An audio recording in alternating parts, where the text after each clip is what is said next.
नमस्कार साथीहरू, आजको यस भिडियोमा म तपाईहरुलाई यस्तो 3 कथाहरू सुनाउन गइरहेको छु जसले तपाईको जीवनलाई परिवर्तन गरेर राखिदिनेछन्। त्यसैले साथीहरू, आजको यो भिडियो तपाईहरु ध्यानपूर्वक सुन्नुस् र यो कथाहरू आफ्नो जीवनमा पक्कै पनि लागू गर्नुहोला। यदि जो यो कथाहरूले आफ्नो जीवनमा लागू गर्छ उसको जीवन भोलि गएर पक्कै पनि परिवर्तन हुनेछ। त्यसैले साथीहरू, आजको यो भिडियो तपाईहरुको लागि एकदमै इम्पोर्टेन्ट छ। आउनुहोस् साथीहरू, तपाईहरुको धेरै समय नलिँदै कथालाई सुरु गरौं। एउटा सानो गाउँ थियो जहाँ एकजना युवक अरुण बस्थ्यो। अरुणको मन साह्रै सफा थियो। ऊ दयालु, इमानदार र सबैको मद्दत गर्ने स्वभावको थियो। उसको सपना गाउँको सबै मानिसहरूलाई खुसी पार्ने थियो। तर अरुणको जीवन सजिलो थिएन। जसलाई उसले मनबाट सहयोग गर्थ्यो तीमध्ये धेरैले उसलाई धोका दिन्थे। ऊ जसै अरूको भलो गर्न खोज्थ्यो उसको कमजोरी ठानेर केही मानिसहरू उमाथि खेलवाड गर्थे। एक दिन गाउँका केही लोभी मानिसहरूले मिलेर अरुणलाई ठग्ने योजना बनाए। उनले एउटा वृद्ध किसानलाई मद्दत गरेको देखेपछि ती स्वार्थी व्यक्तिहरूले वृद्ध किसानलाई भट्काए कि अरुणले तिमीले फाइदा उठाउन खोज्दैछ। वृद्ध किसान पनि झुक्किएर अरुणसँग रुष्ट भए। अरुणले धेरैचोटि यस्ता घटनाहरू सहनु पर्यो। ऊ दुखी हुन्थ्यो किनभने जसलाई उसले सहयोग गर्थे त्यही मानिस उमाथि शङ्का गर्थे। एक दिन ऊ धेरै निराश भएर गाउँको छेउको जंगलमा गएर एकजना वृद्ध साधुसँग भेट गर्न गयो। साधुले उसलाई ध्यानपूर्वक सुने अनि एक मुस्कानका साथ भने, बाबु, संसार यस्तै नै हो। तिमी जति राम्रो छौ उति धेरै परीक्षा दिनुपर्छ किनभने राम्रो मान्छेहरूको सहनशीलता परीक्षामा पारिन्छ। त्यसपछि अरुणले सोध्यो, तर किन राम्रो मानिसहरू नै दुखी हुनुपर्छ? साधुले एउटा उदाहरण दिए। तिमी एउटा शुद्ध जलको नदी हेर। त्यो नदी सबैलाई पानी दिन्छ तर मानिसहरू उसलाई फोहोरले भरिदिन्छन् तर पनि नदी बग्न छोड्दैन। त्यस्तै तिमी पनि राम्रो बन्न छोड्नु हुँदैन। तिमी जति राम्रो हुनेछौ तिमीमाथि उति नै धेरै कठिनाइहरू आउनेछन् तर त्यसले तिमीलाई अझ सशक्त बनाउनेछ। अरुणले यस कुरालाई मनन गर्यो। ऊ फेरि गाउँ फर्कियो तर यसपालि ऊ अझ बलियो भएको थियो। ऊ राम्रो बनिरह्यो तर यसपालि उसले धैर्य र बुद्धिमानीको साथ आफ्नो बाटो रोजियो। अब कसैले उसलाई धोका दिन खोजे पनि ऊ सजग रहन्थ्यो। ऊ असल कार्य गर्नबाट पछि हटेन तर उसले आफूमाथि खेलवाड हुन पनि दिएन। वर्षौं बिते। गाउँका मानिसहरूले वास्तविकता बुझ्न थाले। जसले उसलाई धोका दिएका थिए तिनलाई पछुतो भयो। बिस्तारै अरुणको असल स्वभावले सबैको मन जित्यो र ऊ गाउँकै सबैभन्दा सम्मानित व्यक्ति बन्यो। साथीहरू, कथाको सिकाइ यही हो कि जीवनमा राम्रो बन्ने बाटो सहज हुँदैन। जति राम्रो हुनेछौ उति धेरै परीक्षा दिनुपर्छ तर ती परीक्षाहरूले तिमीलाई अझ बलियो बनाउँछन्। साँचो राम्रो मानिस कहिल्यै हार मान्दैनन्। ऊ समयको साथ अझ उच्च उठ्छन्। दर्शकबिन भन्छन् नि, भाग्यको लेख कहिल्यै मेटिने छैन। राजु एउटा सानो गाउँमा जन्मेको युवा थियो। ऊ निकै मेहनती र इमान्दार थियो तर उसको जीवन सधैँ सङ्घर्षले भरिएको थियो। सानै उमेरमा बुवा बिते। आमा एक्लै घर चलाउनु पर्थ्यो। घरको आर्थिक अवस्था दयनीय थियो जसका कारण राजुलाई सानैदेखि काम गर्नु पर्थ्यो। बिहान स्कुल जान्थ्यो, दिउँसो खेतीबारीमा आमालाई सघाउँथ्यो, बेलुकी गाउँका पसलमा सामान बोक्थ्यो। उसको मनमा भन्ने ठुलो सपना थियो।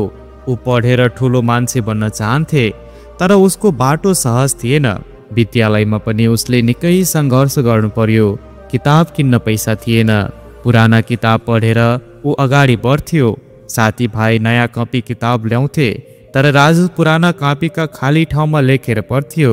एक दिन शिक्षकले सोधे, राजु, तिमी किन सधैँ पुराना किताब लिएर आउँछौ? राजुले भन्यो, सर, मेरो भाग्यमा सङ्घर्ष लेखिएको छ तर म हार मान्ने छैन।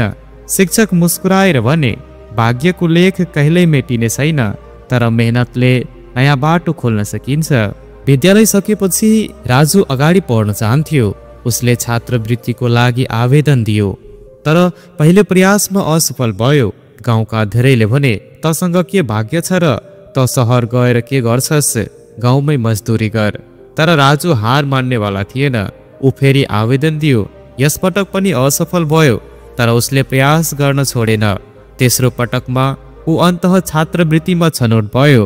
त्यो दिन उसकी आमाको आँखाबाट आँसु झरियो, खुसीको आँसु।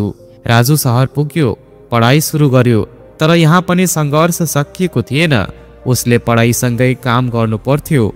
बिहान क्लास लिने, दिउँसो रेस्टुरेन्टमा वेटरको काम गर्ने, राति होमवर्क गर्ने।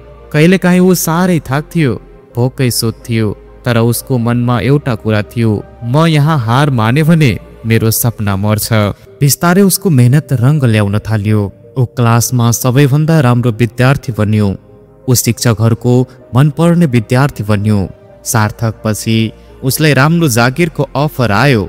गाउँका तिनै मान्छे जसले पहिले गिज्याएका थिए, उसले गर्वका साथ भन्थे, राजु हाम्रो गाउँको गहना हो। केही वर्षपछि ऊ ठुलो कम्पनीको उच्च पदमा पुग्यो। आमालाई उसले आरामदायी जीवन दियो। आफूले भोगेको दुःख सम्झेर ऊ अरू गरिब विद्यार्थीहरूलाई छात्रवृत्ति दिन थाल्यो। एक दिन ऊ गाउँ फर्किँदा त्यही शिक्षकले उसलाई भेटे, जसले पहिले भनेका थिए, भाग्यको लेख कहिले मेटिन्न, तर मेहनतले बाटो खोल्न सक्छ। राजुले हाँस्दै भने, सर, अब मलाई थाहा छ, भाग्यको लेख मेट्न सकिँदैन, तर मेहनतले त्यो लेखलाई सुन्दर बनाउन सक्छ। दर्शकबिन, यो कथा हामी सबैले सिकाउँछ कि सङ्घर्षलाई नडराउँ, असफलतासँग हार नमान, किनभने भाग्यको लेख मेट्न नसके पनि मेहनतले नयाँ बाटो खोल्न सक्छ। तपाईको भाग्य तपाईको हातमा छ। त्यसैले सपना देख्नुहोस्, मेहनत गर्नुहोस् र सफलताको शिखर चुम्नुहोस्। साथीहरू, कृष्ण नामको एक युवक सानो गाउँमा बस्थ्यो। ऊ असाध्यै मेहनती थियो, तर उसको सबैभन्दा ठुलो समस्या भनेको डर थियो। ऊ सधैँ केही न केही कुरामा डराउँथ्यो। असफलताको डर, समाजको डर, भविष्यको डर, सधैँ चिन्ताले उसलाई घेरेको हुन्थ्यो। एक दिन उसको गाउँमा एकजना बुढा साधु आउँछन्। उनी गाउँभरि घुम्दै मानिसहरूलाई ज्ञान बाँडिरहेका हुन्थे। जब कृष्णले तिनीहरूको बारेमा सुन्छन्, ऊ पनि आफ्नो समस्याको समाधान खोज्न साधु कहाँ पुग्छ। कृष्णले साधुलाई आफ्नो डर र चिन्ताको बारेमा सुनायो। साधुले मुस्कुराउँदै भने, डर भनेको केवल तिम्रो मनले बनाएको छाया हो। यदि तिमी यसलाई जित्न चाहन्छौ भने तिमीलाई एक यात्रा गर्नुपर्छ। कृष्ण अलि चकित भयो। ऊ सोच्न थाल्यो, के साधुले मलाई परीक्षण गर्न खोज्नु भएको हो? साधुले फेरि भने, तिमी पहाडको त्यो गुफामा जाऊ, जहाँ एक ठुलो रहस्य लुकेको छ। यदि तिमी त्यो रहस्य भेट्न सक्यौ भने तिम्रो सबै डर समाप्त हुनेछ।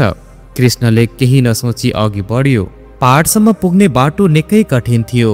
अग्ला रुखहरू, अन्धकारमय जङ्गल, अनौठा आवाजहरू, यी सबैले कृष्णलाई अझ डराइरहेका थिए। ऊ बीचबीचमा डरले पछाडि फर्कन चाहन्थ्यो, तर साधुको कुरा सम्झेर अघि बढ्यो। उसले सोच्यो, डर भन्ने कुरा केवल मेरो मनको कल्पना हो, म यसलाई जित्न सक्छु। गुफामा पुग्न साथ कृष्णले त्यहाँको अन्ध्यारो देखेर अझ डरायो। गुफाको भित्ता ठोकिने आवाज, कतै केही जनावरहरूका आवाजहरूले उसको मनमा डर थप्थ्यो। तर उसले आँखा बन्द गर्यो र अघि बढ्न थाल्यो। गुफाभित्र पसेपछि ऊ एक सानो बक्स देख्यो। बक्समा लेखिएको थियो, यदि तिमी डरलाई जित्न चाहन्छौ भने यसलाई खोल। कृष्णले बिस्तारै बक्स खोल्यो। भित्र के थियो? भित्र एउटा सानो ऐना थियो। ऊ अचम्मित भयो। ऐनामा उसकै प्रतिबिम्ब देखियो। त्यहाँ एउटा सन्देश लेखिएको थियो, डर कुनै वास्तविक चिज होइन, यो तिम्रो सोच मात्र हो।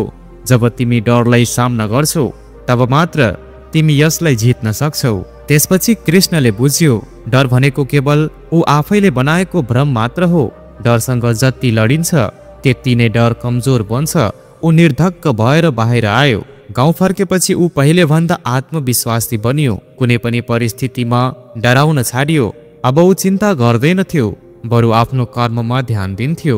साथीहरू, हामी सबैको जीवनमा डर हुन्छ, तर हामी डरलाई जित्न सक्दैनौँ जबसम्म हामी त्यसको सामना गर्दैनौँ। डर केवल हाम्रो मनको बनाएको भ्रम मात्र हो।